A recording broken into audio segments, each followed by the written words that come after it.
it's really amazing how we go on a spiritual path and we are just, so many of us anyway, even if you're just a little bit curious, you start pulling the thread and a whole journey ensues, perhaps from this one kind of initial interest that perhaps maybe just came out of nowhere.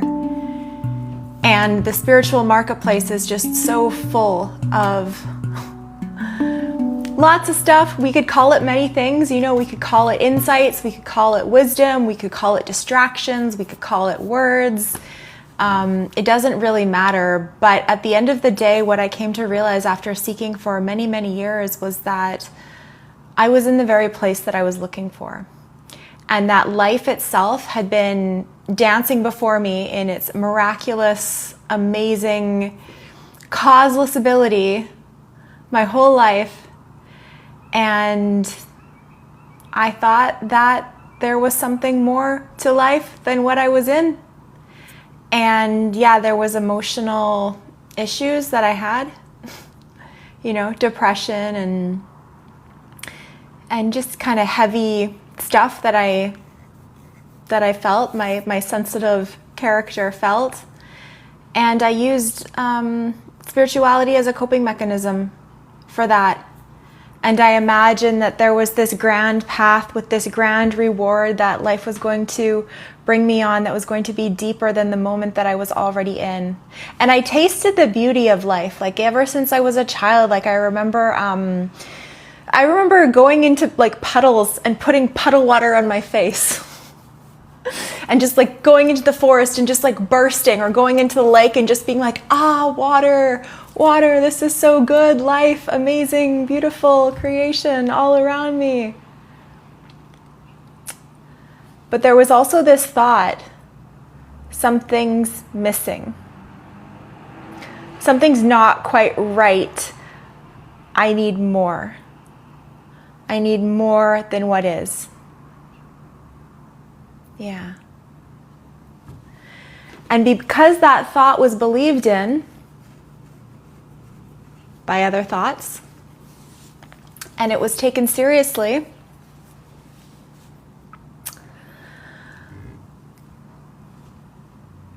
a journey ensued. A journey that held a promise of eternal knowing, of the recognition of infinity, of inherent peace. All beautiful qualities, all things that most people, pretty much every person would say, yep, I want that. I'll take that. But the problem is that the thoughts that are seeking to find what is missing is being motivated by an illusion that something is missing. And so the realization was that I had been living in the past and the future. I had been living in the story of thought my whole life and believing and taking myself to be that story. But when I was actually pointed out to the reality of what's happening in this very moment, nothing's missing.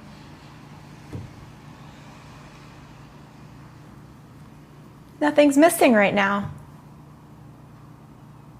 The mind can tell a story and make comparisons.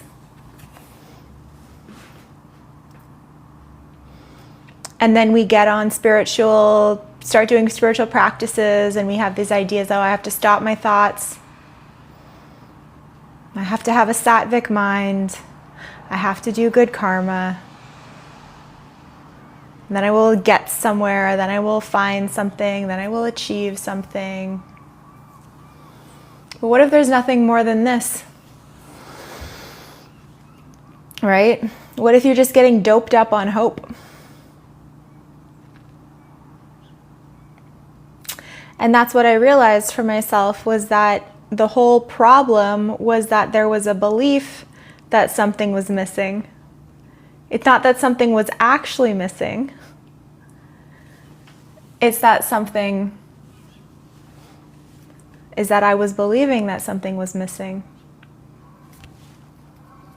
But where was the I that believes that something was missing?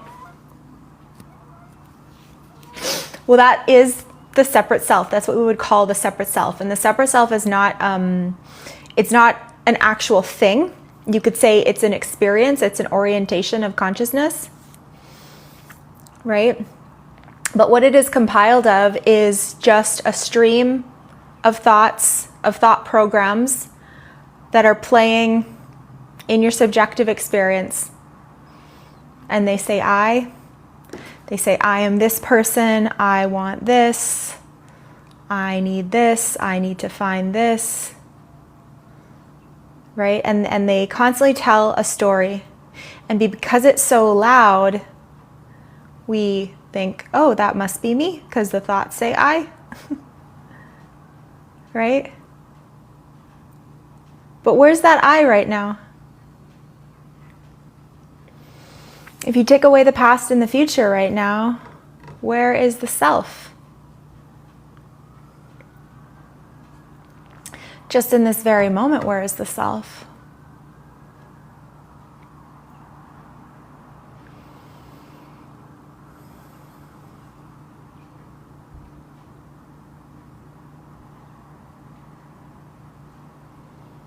If you take away thoughts, where is the self? Where is the character?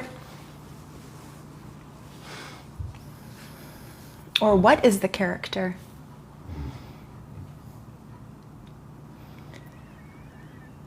It's just a thought construct that we imagine to be true. So spirituality offers a lot of solutions for this core belief, you could say like that something's missing, that something's wrong, that I'm not enough, that I need to find more than what's here. Okay? And it's not just spirituality, it's basically, most businesses out there that are offering solutions. And some of them, some of them are nothing wrong with that. But what happens often is that when we get into spirituality, it's very normal for the mind to begin taking on a whole bunch of new belief systems. And we begin to intellectualize something that was never meant to be intellectualized. So we hear things like thought is the source of suffering, or the separate self is the problem.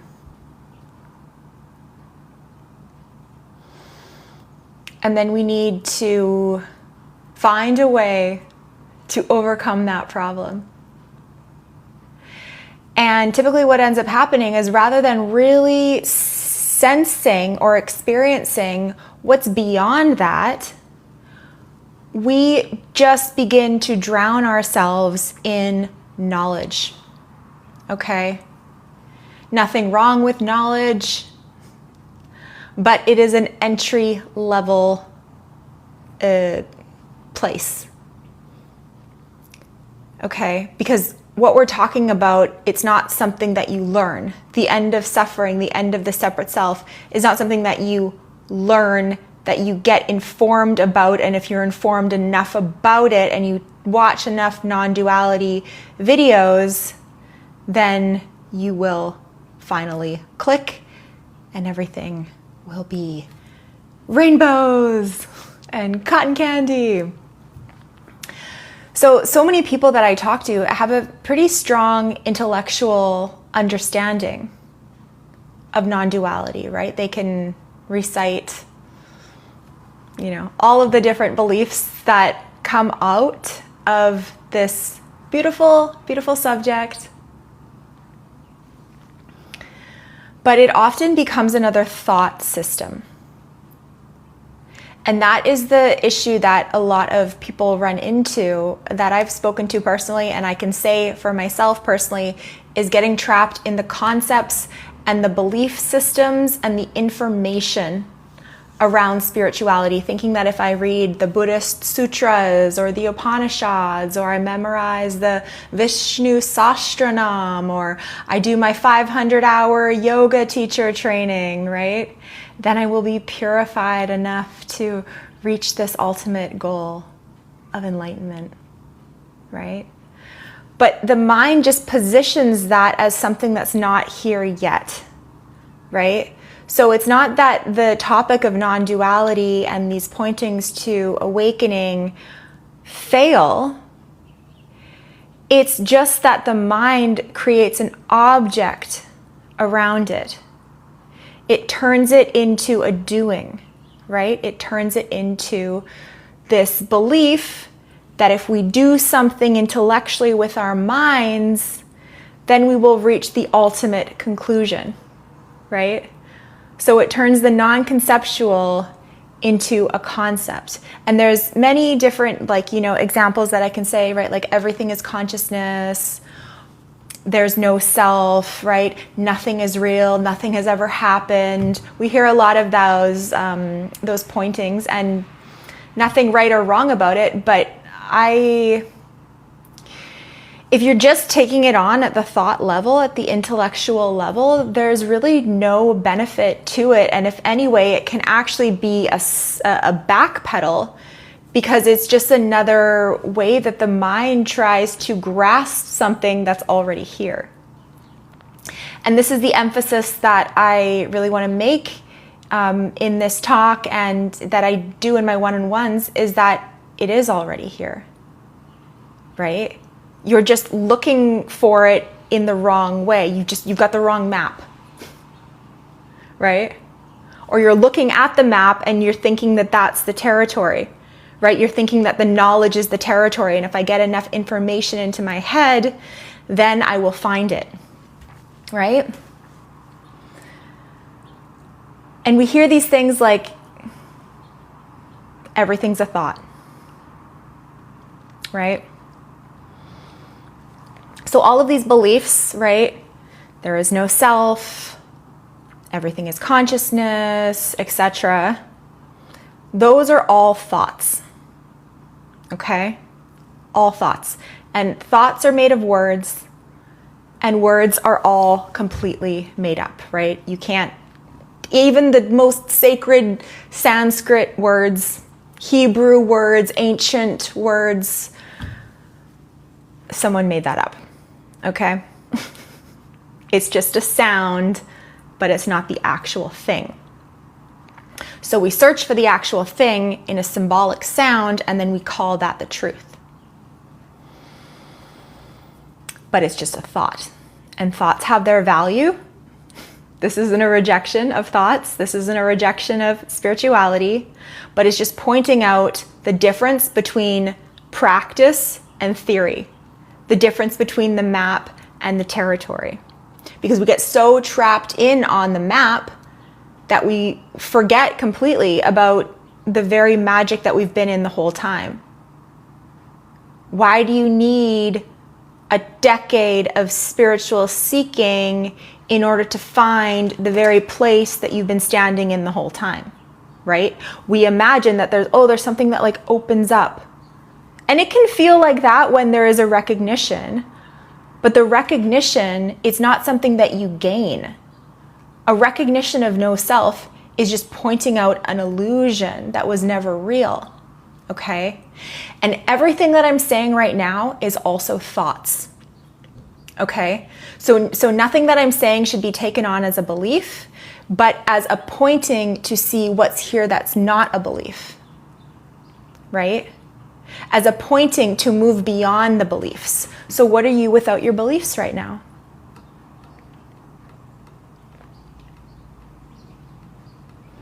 What are you without language right now?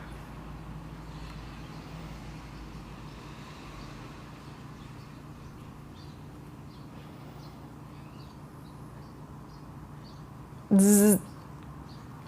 The mind's like, well, I'm looking for a word, but I can't say a word because then that's going to be language. I got to find something. No. What are you without words? It kind of opens up. into the same reality that you've been living in this whole time, except it's more of a neutral feeling.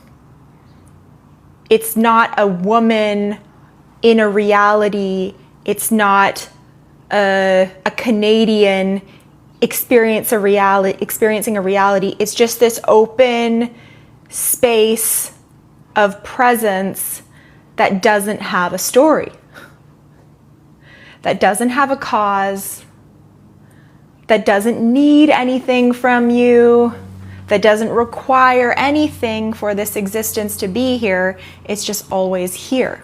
And we can call that the space of no self, right? We can call that a recognition. But it's what you've always been, and it's what you're always in. Okay? And so even what I'm saying, all of that, that is just a thought. So don't just take my words and write it down and read it every day thinking that something's going to click. It's not a thought. What you're looking for is not a thought. It's not a mental understanding, right?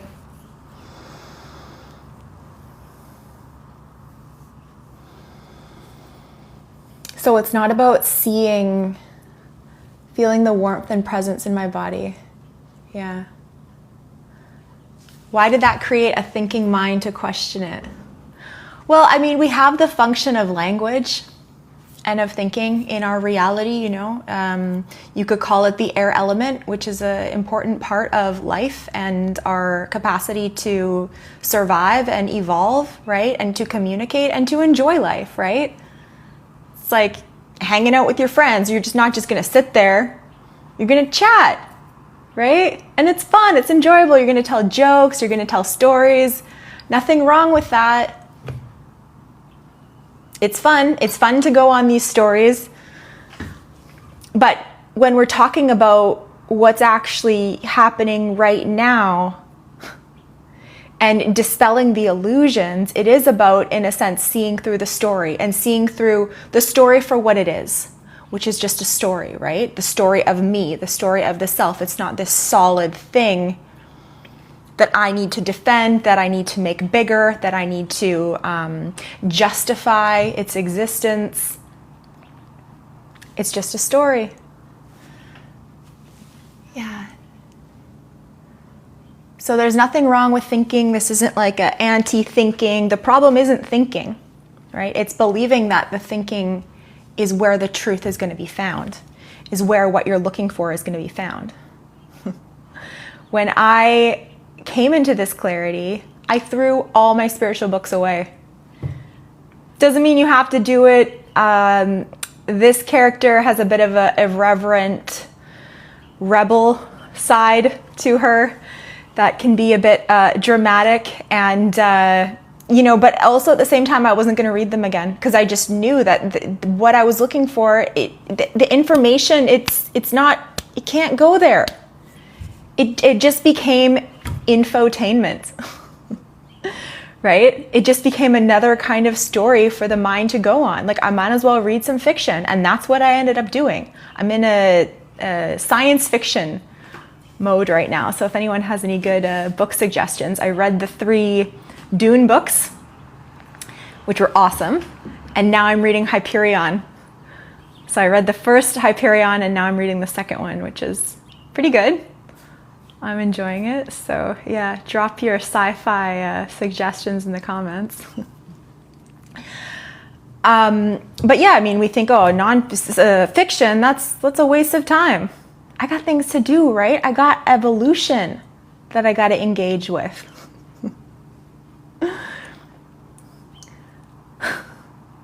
So the mind always sees something as a story, but what's here right now? What are you without your story right now?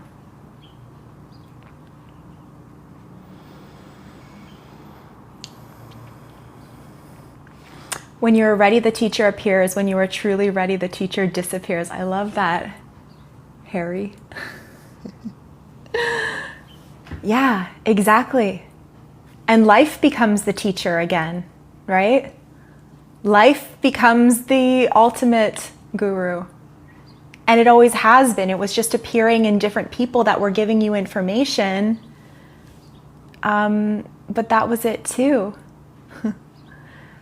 But the mind will want to stay in control, right? It will want to look for something to depend on, right? It will want to put everything into a thought, into a nice little black and white package, right? And this is why religion is way more popular than non-duality.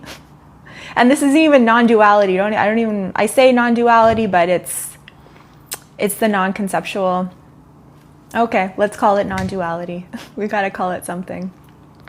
But religion is it's very safe, right? It's very structured. There's multiple people in like each church or temple. They all think the same things as you. They all follow the same kind of rules, right? This is what God wants from me. Here's the practices that I do. And there's benefits for the character, right?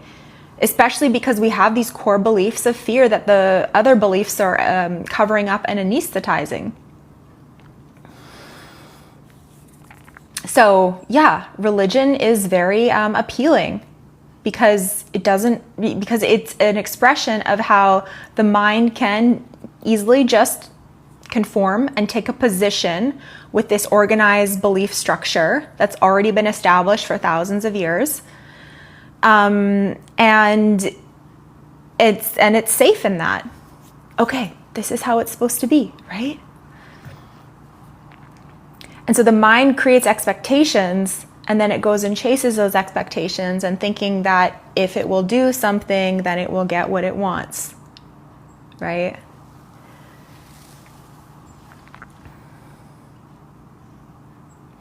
The mind just wants to be in control. And, okay, if we're going to be even more non-dual specific, it's not that there's a mind that wants to stay in control. It can feel like that, but really it's just because our bodies are so adaptable, that the human is so adaptable that if you've been doing something for a while, such as thinking and identifying with those thoughts and functioning as if you're that person, the nervous system is going to adapt. The nervous system is going to mirror that orientation of thought identification. It's going to function as if chemicals are going to be released when somebody gives the ego a compliment, right? Bad chemicals are going to be released when there's stress, when somebody's doubting you, when you didn't get what you want, right? When there's fear about the future, like all of that. It's like this intertwined sensorial experience that we're in when we're functioning, particularly as the character, but I mean in general as well. But thought identification, yeah, it has for sure, nervous system mirroring. And so even after there's been a realization, it doesn't mean that the nervous system is just going to completely not appear that way. It's going to still, for many people anyway, it's very likely going to continue firing.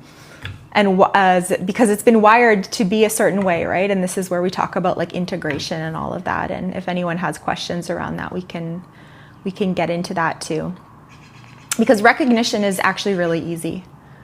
And this is what I take people through in my one-on-one sessions. And this is what I'm offering in these lives today. So you're welcome to raise your hand and interact and connect. But recognition of no self I always thought that it was something that would like descend upon me if I stayed in the I am for long enough. But it's not like that, because it's already the case.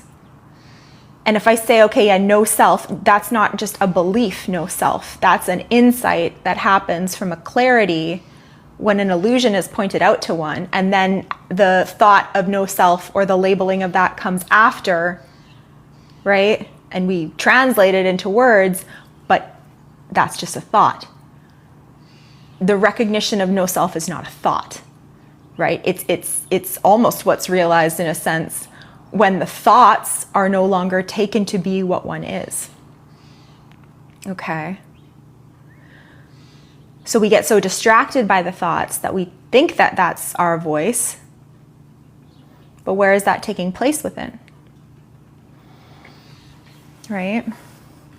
we miss this shining light of existence that's been here this whole time.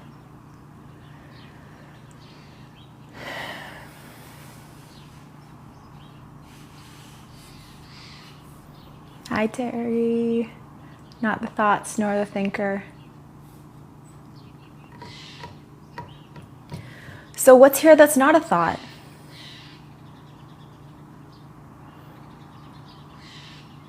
If you go to your direct experience right now, what's here that's not a thought?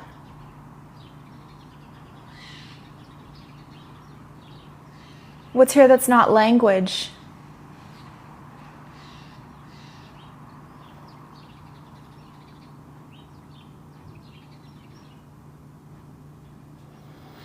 We are in the descriptions cage.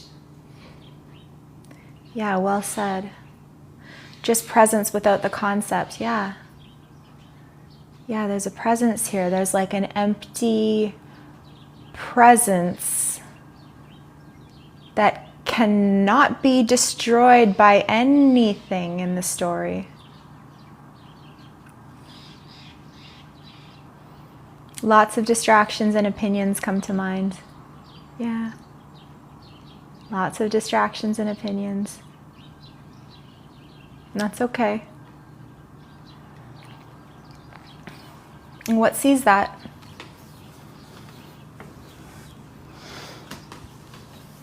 I feel so much frustration trying to figure it out. Yeah, I've been there. It's because you're trying to figure out something that can't be figured out. It's not about figuring it out. It's about seeing what's here that doesn't need to be figured out in order to be here, in order to exist.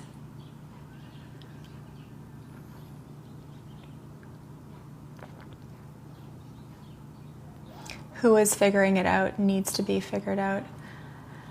There's nothing to find, right? I do not have the answers to the questions. Yeah, there's no answer.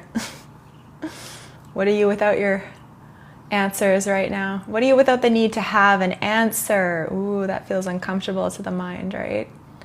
It wants an answer, right? It wants to take a position. And this is why non-duality and really the direct pointing, it sometimes can feel uncomfortable and it can feel confusing because we've been so trained to try to find a solid definition, right? A solid definition. This is it. It feels like this. It looks like this. But where's the one that wants to find a solid definition right now?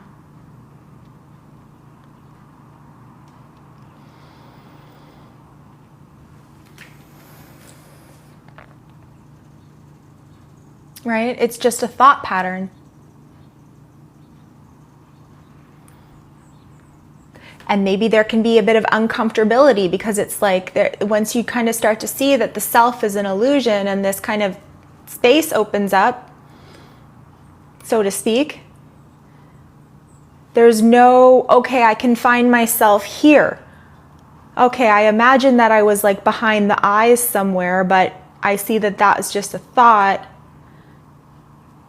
I imagine that I was this age, that I was from this country, that had this name, but now I see that those were all just made up words. Well, what am I? And then when you go to the core experience of what's here without a thought,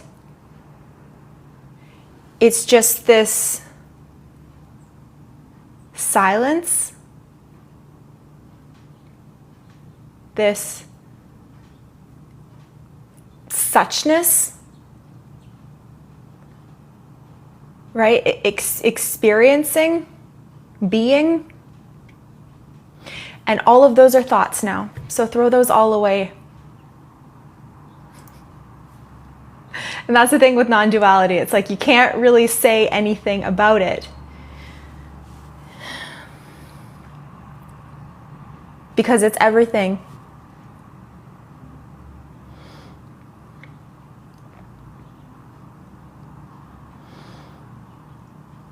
And anytime you do make a statement like, oh, it's emptiness, or oh, it's no self, it's like you contradict yourself as well.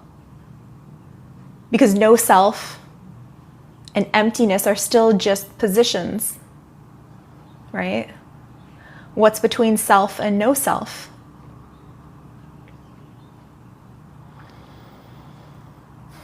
What's between emptiness and fullness?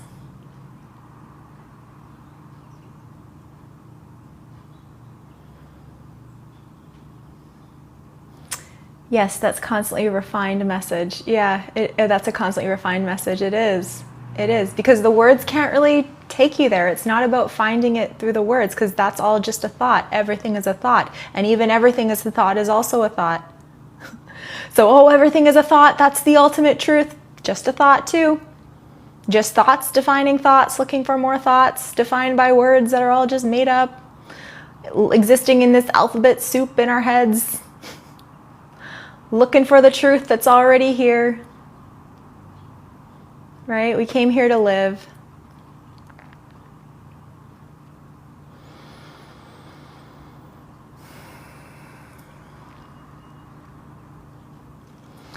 So when you see that the beliefs that you've taken on are just made up,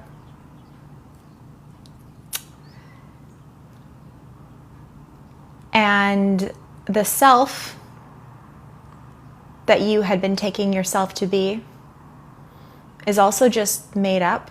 And when I say made up, I mean it's a compilation of memories, of personality traits of the character that you find yourself with, of preferences,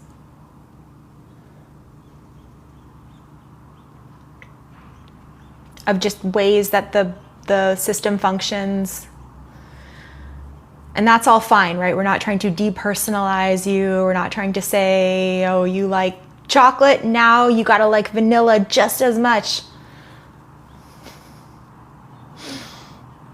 Anybody get vanilla ice cream when they go out for ice cream? I often wonder what kind of twisted person chooses vanilla when there's like 30 other flavors. It's like, what am I, on a diet here? Picking vanilla?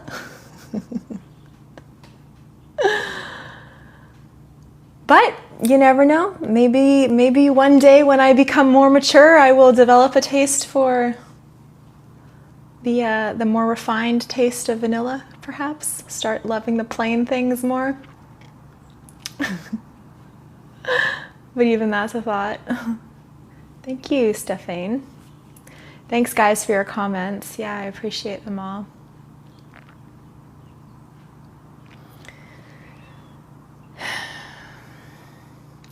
But the mind can't grasp onto this because there is no mind. The thoughts are just a ghost, and they're trying to find what's already here. So it's just like air grasping for air.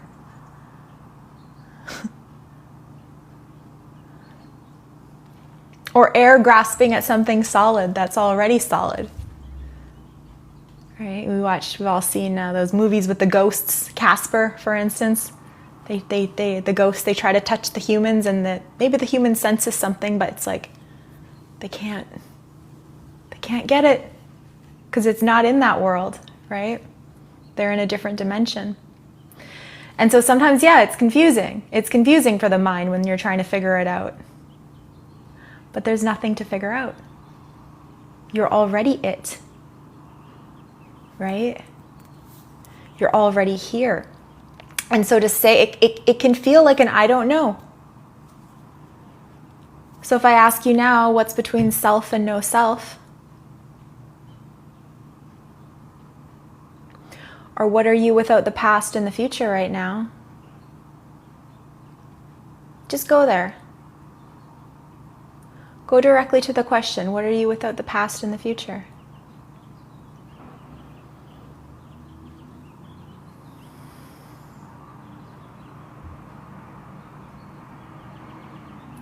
It feels like an I don't know.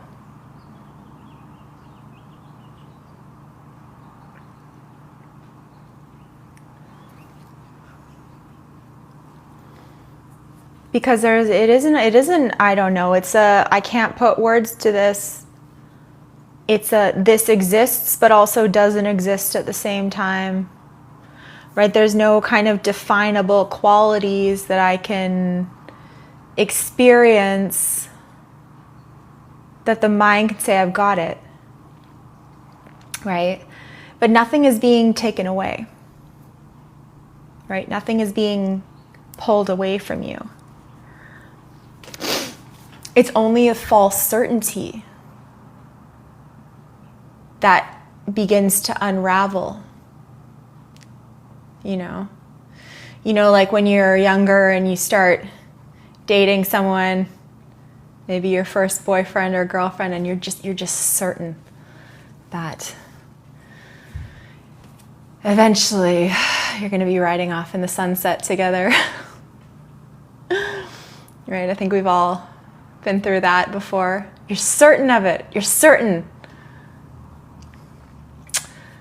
And then, yeah, maybe for some people that is the case. I don't know. But I think the vast majority of us, we get a bit disillusioned with the things that we are certain about in our youth.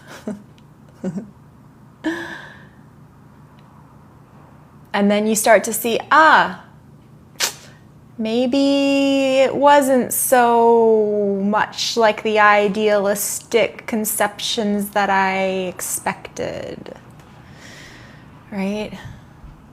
Maybe those ideas that I was so certain about because I felt it in my heart at one time weren't actually the ultimate truth. But that's what the mind wants to do, right? It wants to claim something and it wants to make it so that it will always be this way. And then, of course, we have the institution of marriage, right? I'm always going to feel this way about this person, and I got to get the government involved, and I got to get the church involved, and I got to get my whole family involved so that I can claim that I will always feel this way emotionally about this person. And there's nothing wrong about marriage. I think it's beautiful. But let's be honest, it's a tool to that was really developed to keep wealth in the family. It wasn't really about love. It was business. It was a transaction.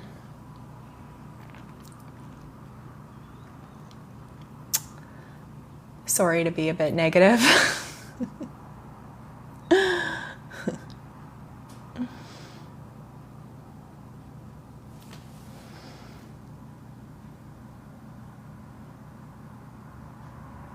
We can't make people always love us. We can only allow ourselves to be loved. Yeah. That's cute.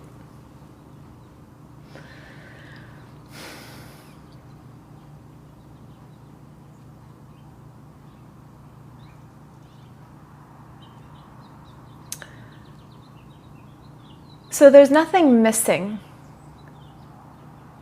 There never was. Right?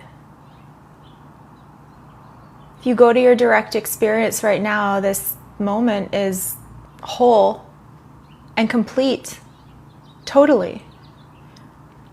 There's just a translation of thought on top of it that has learned a concept, learned the concept of missing, learned the concept of comparison, learned the concept of more.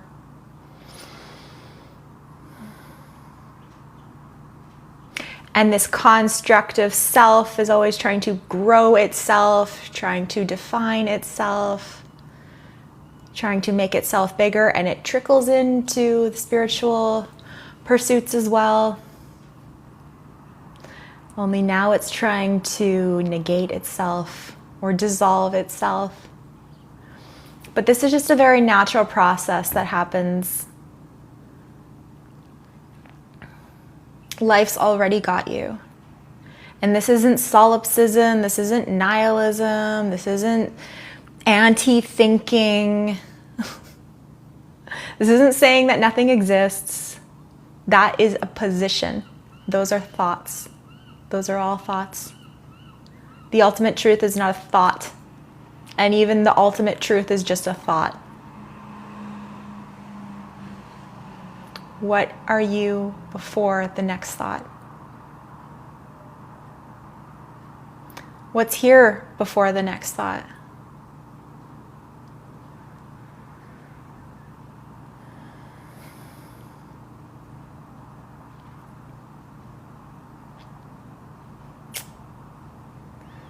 So thoughts can still happen.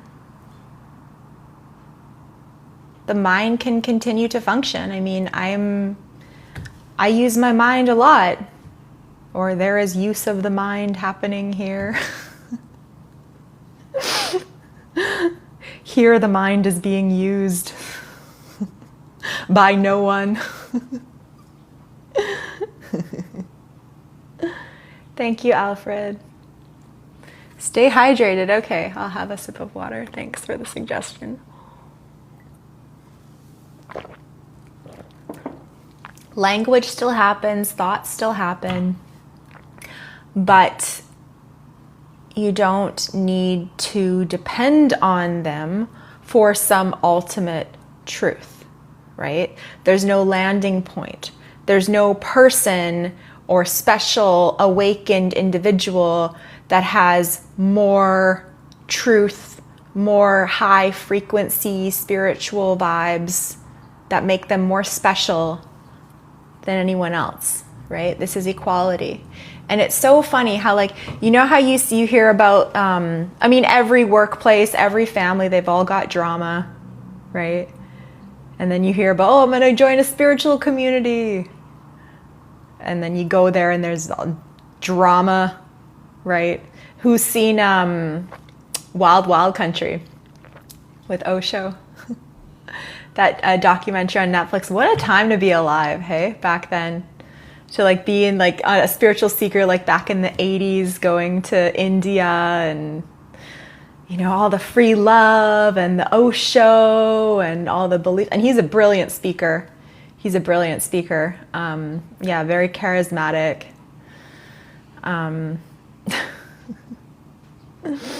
Would have been a really cool time to be alive. I mean, I don't agree with a lot of the stuff that he shares. I think he was a good businessman. Beautiful words, beautiful philosophies. But there was a lot of drama there too. Hey, if you've seen the documentary, to make it like a 4-part series. Right? There's no actual paradise. And it's the same, like it's spirituality, they're going to make hierarchies. That's just the human ego. So even in the teachings that talk about what we're talking about here, it's also riddled with, you know, initiations and different structures of the priests and different stages of enlightenment. And it's like just the mind creating structures to that which is completely unstructured and functioning on its own, right? It's just the mind kind of picking apart things and analyzing and making something so much. It wants to control. It goes back to that, really. It wants to control. It wants to know where it stands because it has these core beliefs of being separate, and that if I'm separate, I got to protect against myself. There's fear. And then so it makes all of these little components and particles and understanding so that it can get the love and keep away avert the pain.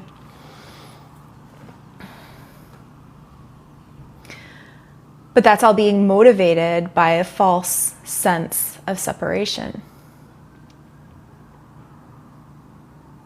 And all of that is a thought. Coming back to the very beginning. So I have nothing to teach you. I have nothing that my thoughts, that my words are saying should be taken on as a belief. And this is why I offer the direct pointing. Because I was a seeker for so long, and God bless all of the, content and teachers out there doing their thing, spreading their love and sharing the message of oneness, or whatever way that they choose to articulate it. But it didn't help me in the way that I was actually looking for it to help me. It made me feel like I was getting somewhere closer, that I wasn't there yet, that I needed to keep progressing. Progressing to what? To where I'm standing in this very moment? Why do I need to progress to that? Right? Recognition is not hard, right? The integration though, the nervous system stuff, yeah, that's real.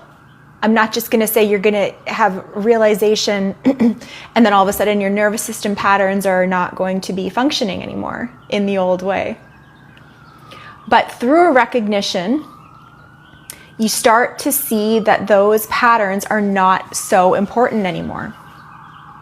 You start to see that a lot of that is coming from story. Yeah, I know. Sorry about the sirens. I live close to a very large hospital. And yeah. What was I saying?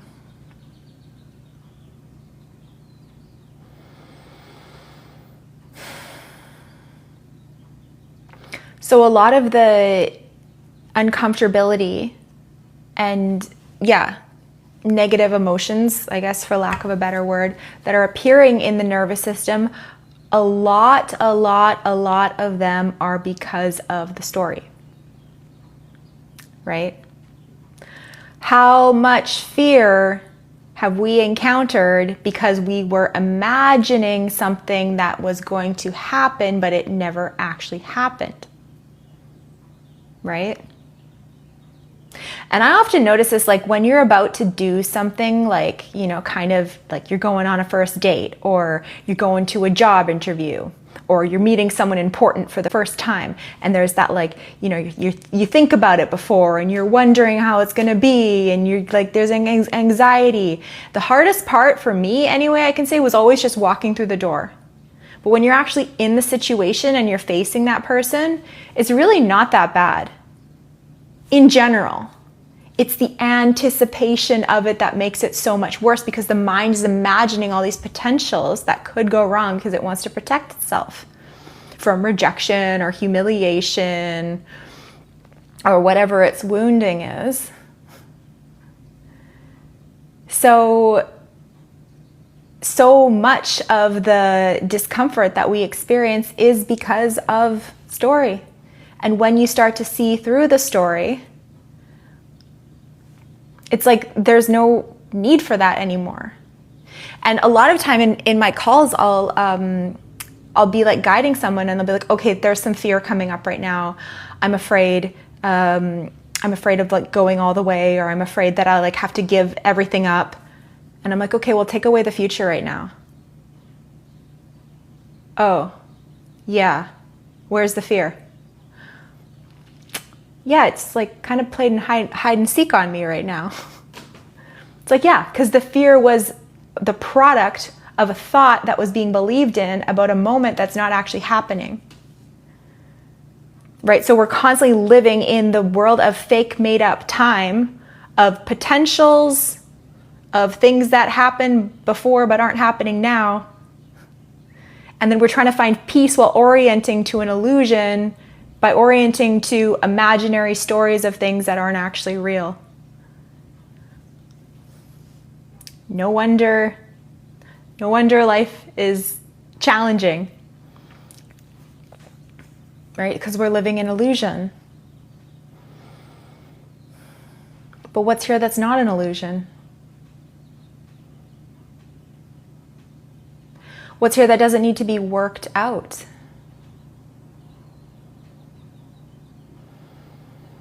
What's here regardless if you're happy or you're sad?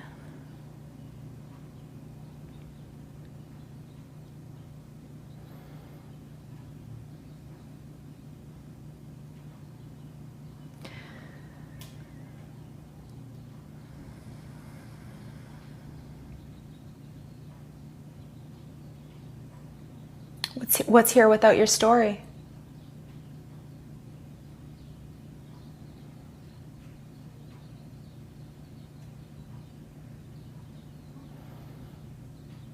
Right?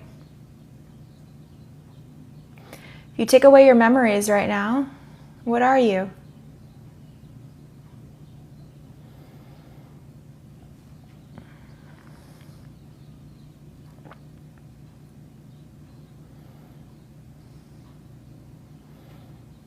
I am simply light.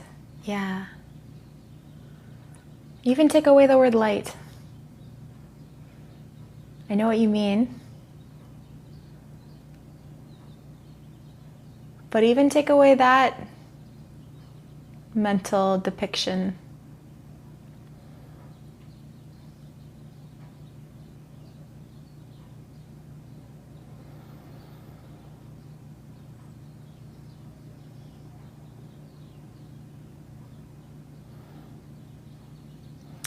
There's no one here that has more secret knowledge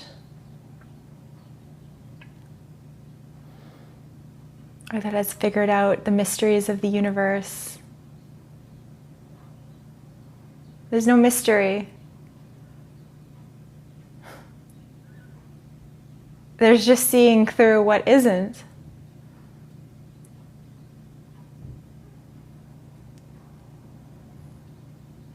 Was just waking up from a dream that was never actually a solid reality.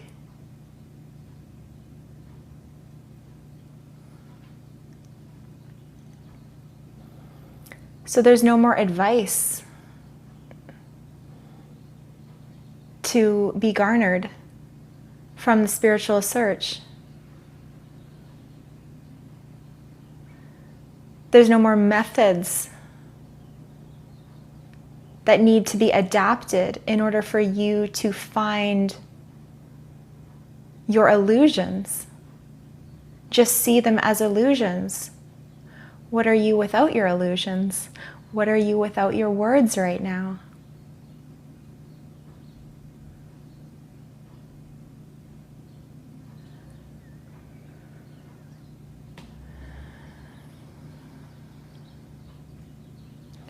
And it can feel like an I don't know, or the mind can translate it into that way, but what are you without your translations? Right? Even take away I don't know.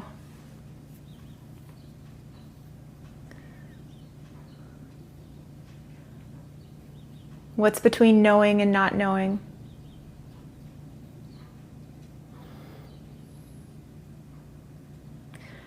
It's not about learning, it's not about unlearning. Both are fine. It doesn't matter. There's something here that's regardless of whatever's going on.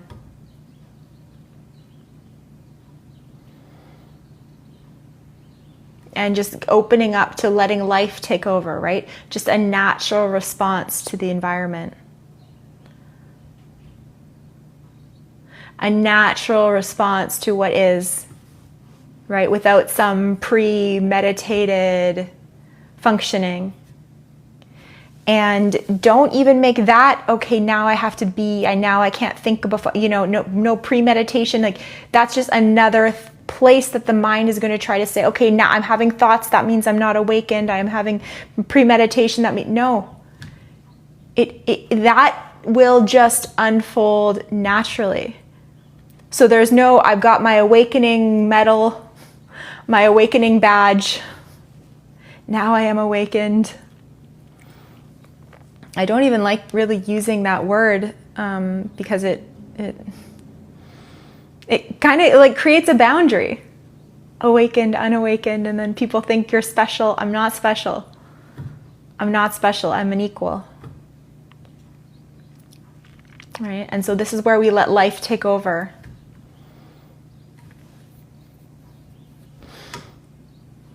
Because it's been taking over the whole time. It's been doing it the whole time.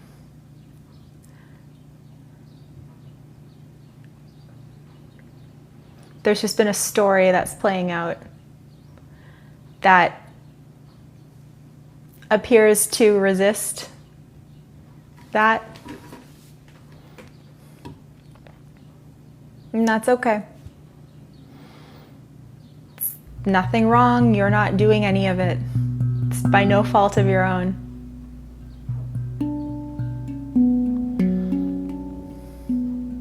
Vanilla ice cream is equal to, you're right.